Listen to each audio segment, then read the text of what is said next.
Olha só, a gente volta a falar, sobre a Organização Mundial da Saúde, que declara a varíola dos macacos como emergência global. E para comentar sobre os casos em São Paulo e o trabalho de prevenção, vamos entrevistar agora Luiz Arthur Caldeira, diretor da Coordenadoria de Vigilância em Saúde da Secretaria Municipal da Saúde de São Paulo. Seja bem-vindo, Arthur. Bom dia. Bom dia, Liz. Bom dia, Vitor. Bom dia a todos que nos acompanham. Arthur, fala pra gente um pouquinho, Só no Brasil já são 600 casos e essa emergência global, essa decisão foi tomada por quê? Para melhorar mesmo a resposta aí internacional ao vírus, que já está em mais ou menos 75 países? Sim, essa decisão da OMS, ela é estratégica para justamente poder o mundo enfrentar de maneira padronizada e mais organizada a questão da monkeypox, A cidade de São Paulo já está articulada, já tem todo umas tratativas, já está estruturada para o atendimento dos casos de monkeypox em toda a rede de assistência, tanto pública quanto privada. No entanto, pode ser que isso não esteja ocorrendo em todas as cidades ou mesmo nos países. Portanto, isso é importante a OMS se posicionar de maneira oficial para que essas articulações entre as instâncias ocorram de maneira mais fluida. E que medidas são necessárias, doutor, nesse momento para impedir essa transmissão, como o senhor vinha falando, sobre as providências que as autoridades podem adotar, mas na prática, o que é que pode ser feito? Na prática, Vitor, a principal medida é a identificação precoce dos casos, porque é justamente a identificação e diagnóstico dos casos que podem preceder ao isolamento desses pacientes. Como é uma doença de transmissão por contato, quanto antes identificarmos os casos, fazermos o correto diagnóstico clínico e laboratorial, antes nós conseguimos promover o isolamento desses pacientes e, com isso, mitigar a possibilidade de transmissão da doença. É o que nós estamos fazendo aqui na cidade de São Paulo. Neste momento, toda a rede municipal de atendimento está habilitada e com insumos já nas unidades de atendimento para identificação precoce dos casos, orientação do isolamento e monitoramento, tanto dos pacientes quanto dos seus contatos, para que justamente a gente possa controlar a disseminação da doença na cidade. Daúde, sua pergunta? Doutor Luiz, bom dia. Qual é o grau de letalidade dessa doença? Aqui nós temos observado uma letalidade muito baixa, incomparável, por exemplo, com a doença Covid-19.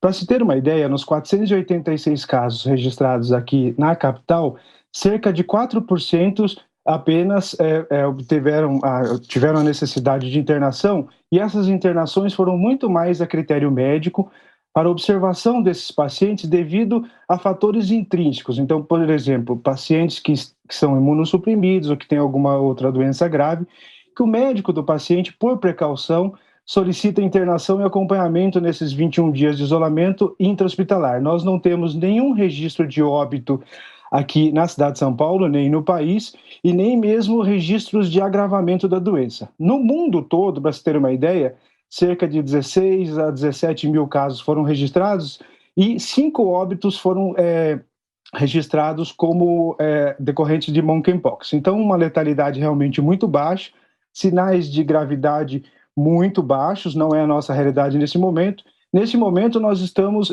enfrentando uma doença de caráter benigno, com as informações que temos até agora, e de tratamento tipicamente ambulatorial, muito mais de acompanhamento dos casos e mitigação da transmissão através do isolamento. Ainda falando da OMS, não teve um consenso de todos os integrantes a respeito dessa emergência global. Nem todos acreditam que deveria ser decretado isso. Esse consenso não houve justamente porque muitos especialistas não veem como grave as repercussões dessa infecção.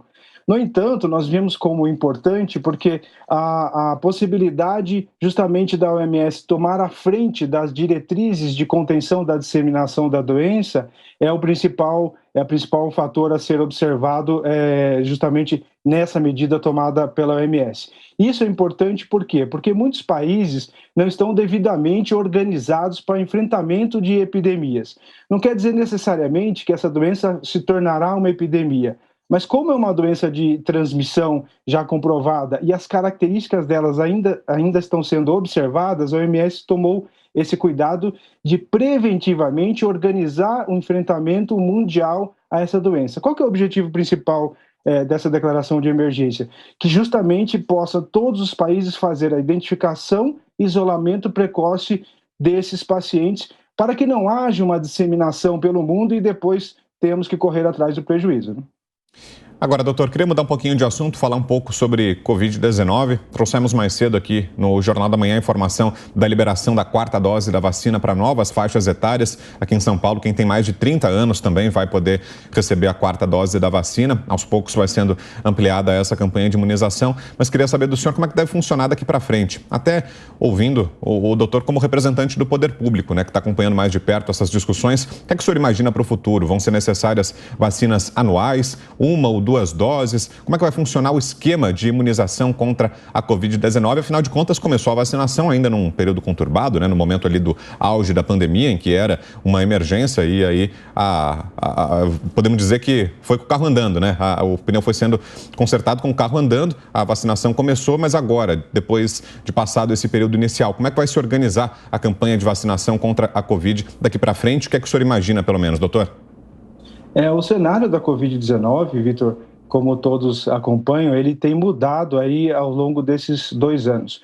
A estratégia de vacinação vai depender muito, principalmente, da apresentação da doença e das mutações, das novas variantes. Enquanto as variantes forem cobertas, seja completamente ou mesmo de maneira cruzadas pelas vacinas, isso nós teremos um controle da epidemia. Neste momento, na cidade de São Paulo, 100% das variantes que estão circulando na cidade são Ômicron, né?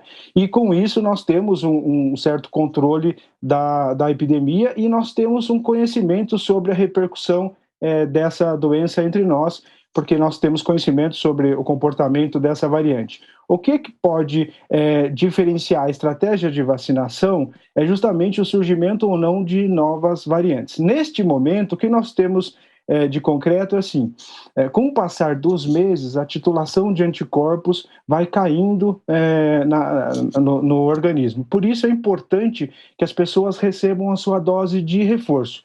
Neste momento, a partir de amanhã, já dia 25, segunda-feira, nós avançamos aqui na capital para oferecer à população a proteção e a possibilidade de receber a 2ª dose de reforço a pessoas de 30 anos e mais. Por que é importante, Vitor, nesse momento, que pessoas de 30 anos e mais possam ter essa oportunidade da 2ª dose de reforço? Porque é justamente a população economicamente ativa que mais circula na cidade.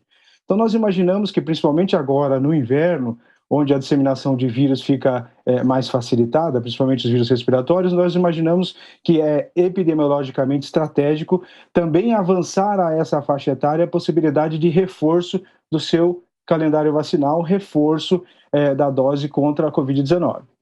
Daúde, sua pergunta?